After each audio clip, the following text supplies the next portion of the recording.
Can you hear me? Okay. I'd like to talk over here. Is that okay? My name is Justin Young. I'd like to say thank you all for having me here tonight. Thank you all, you mothers, you daughters, you sisters, you beautiful women, wonderful, amazing, beautiful women here tonight. Give yourselves a hand, please.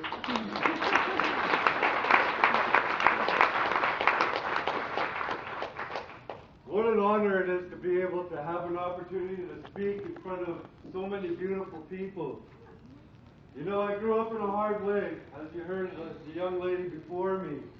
I grew up in a hard way when I was a young boy in foster homes and child abuse. I grew up in a hard way, such a way that there was a time in my life where I absolutely knew that I was the worst, ugliest, no good for nothing piece of crap of an Indian kid. I knew for sure that I was the destruction of everybody around me. I knew for sure that it was because of me that everybody was so upset. I knew for sure that everybody hated me. I was a young boy when I knew this for an absolute. I was a young boy growing up living that and not understanding why. Why? Why do I have to live this way? What did I do? What is wrong with me? What did I have to do to get out of this? You know, as I did go through foster home, my mother passed on when I was 12. She had cancer. So I finally got to go home and live with my mom for about a year. And then in that time, she was withering away with cancer. I too have a young sister that I too did my best to protect and to look out for and to guide as we were going through the life that we were put into, the life that we were given, the life we had no choice in what we were going to live. You know, but to live that way and to not understand, you know, I started becoming a youth. And when I became a youth, I was so lost. I wanted to take my life. I had so much pain, so much hate, so much no understanding of a positive relationship. Watching some of my friends with their moms and dads, seeing them so happy with their families, not knowing why can't I have a family like that? What did I do? What is wrong with me? What did I do to deserve this? All that self-pity. You know, at 12 years old, self-pity, self-hate. 13, self-pity, self-hate. You know, 14, same thing. Wow, I found drugs. Then I found alcohol. Holy man, can I get empowered now? Wow, I found strength. I found a way to speak. I found a way to have fun. I found a way to live my dreams in a false sense of self-belief, a false sense of self-empowerment. I started believing in myself. The more I got drunk, the stronger I got. The more I got high, the more free I got. Running away from all that pain as a child. Running away from all that hate and all that destruction of not understanding why. I was a stupid Indian. Growing up and understanding, living that life as a youth, not knowing where I'm fitting in, where do I go, who do I know, what do I do, self-pity, self-hate. You know, growing up, I moved from home to home, relationship to relationship, just trying to find somebody on the outside. Love me. Love me. Somebody just love me, hold me, treat me nice. You know, and I never knew nothing. I didn't understand. You know, and I started becoming a man, a young man.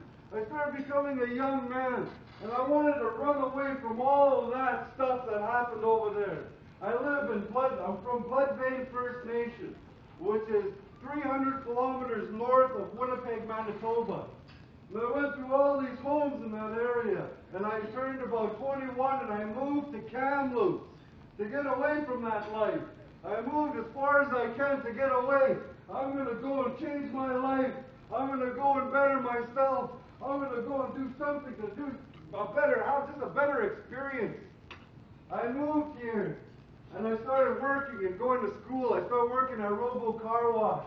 I joined Storefront 4 Directions. I started getting my education. I actually graduated.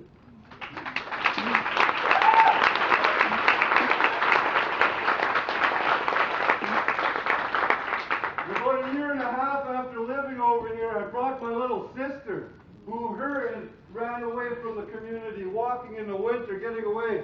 She came over here and lived with me. Now, both her and I started going to school, getting our stuff together. But I still had drugs. I still had alcohol. I still had self-soothing stuff that wasn't empowering me. I was still destructing my life. I knew all the same people here that were all the same people in Manitoba. They just had different names.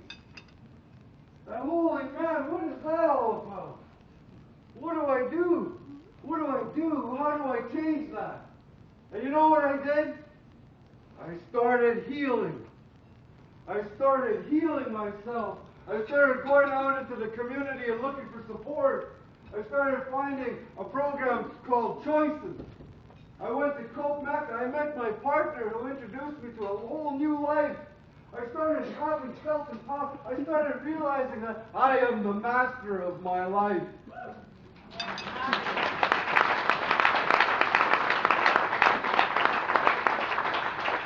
I started realizing that I am in charge of what I'm going to do. I started taking a hold. I started finding a voice inside of me. I started learning that I am worth it. You know what I ended up doing when I got so into healing? After Choices, after Cope Mecca, after meeting all these new people, I ran out of places to heal. I ran out of money to pay the healers to help me. I ran out of places to go. But I found a voice, and I wanted to share it as much as I can. So I decided that I'm going to walk home. I'm going to walk home. I'm going to walk back to my reserve in Blood Vein, Manitoba. Holy man, that's far.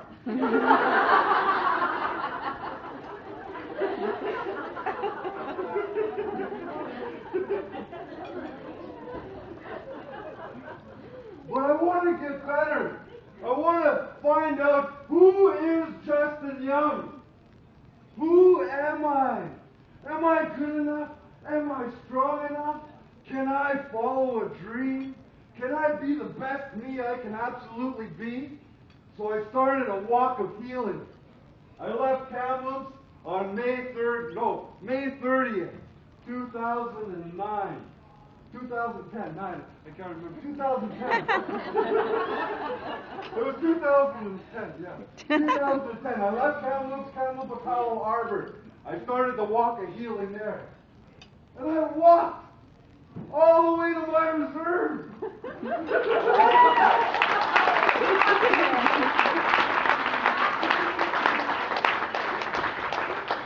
2,400 kilometers and 7.5 months of walking and talking and helping and hugging and praying and loving anybody and everybody all along the way. I told people, man, I walked all the way from Kamloops just to tell you that I believe in you.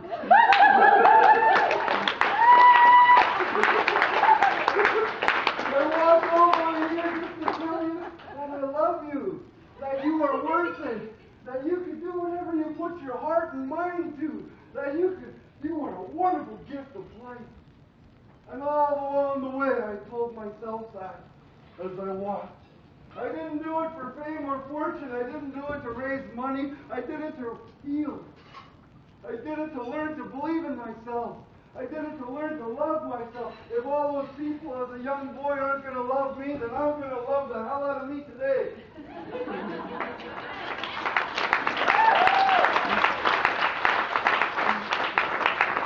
And all those people that hurt me as a young boy, I got home so scared to see them. I got home so worried. What am I going to say to them? How am I going to approach these people? What do I say? What do I do?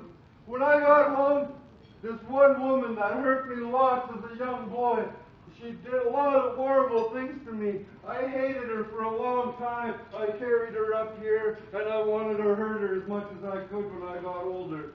I got all the way home, and there she was. I've never seen her in a long time, but for some reason, I bumped into her in a store. I walked right up to her.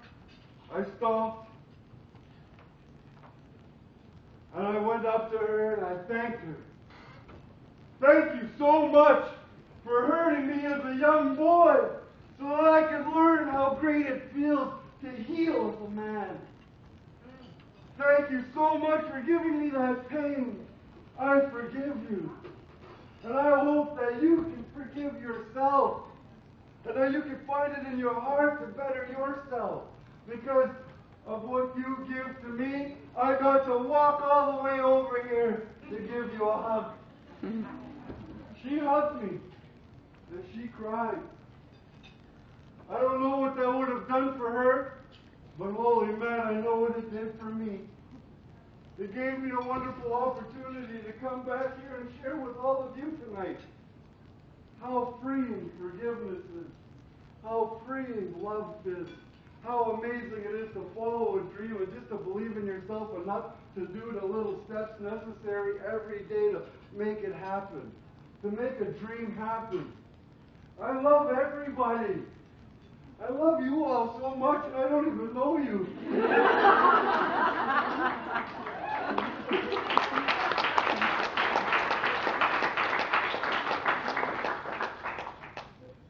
Now I work as a youth worker in Kamloops.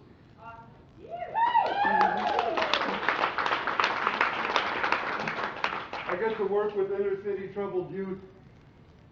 And I get to be with them every day. We work for a program called Leadership and Resiliency.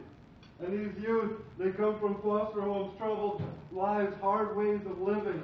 You know, and yesterday we went to Kelowna. And I've been working with these youth for a while. We formed a drum group, and we go to all the elementary schools, and we've been singing for the students. And we've been singing in a way that we get to honor the young boys, and we get to honor the young girls, and we get to honor all of them as a circle. Then we tell them to friendship dance, 4 songs, they do a friendship dance. All the elementary students are dancing in a circle, and they're really happy about it. Then I always share with them, go home and tell your mommy you love her. Go home and tell your daddy you love him. Go home and help your parents and thank them for all that they give you in your life. And be as best as you can be. Be the best you can be. I tell them, when I was your age, a teacher used to ask me, what do you want to be when you're small? I used to always say, I want to be a doctor, or I want to be a firefighter, or I want to be a lawyer. Until I got older and I heard a story of a teacher asking a young boy, what do you want to be when you get little? And he said, happy. So I tell these little guys that story. Then I ask them, what do you guys want to be when you grow up? Or what do you want to be? Happy. And they all say it at the same time. Happy. What do you want to be today? Happy. What do you want to be right now? Happy. What a life. What a way to live.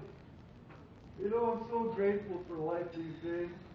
I've been so impressed with the way it can go from all that pain to create value and make a better way of life. That it's so possible. Today, I told you earlier what I thought about as myself as a young boy. Today I am an Anishinaabe. I am Ojibwe. I am Justin Young. My spirit name is Thunder Sky. I am a warrior in training, a warrior of peace, of love, of kindness. I am a very deserving man, changing the world through strength and so much love. That's who I am today.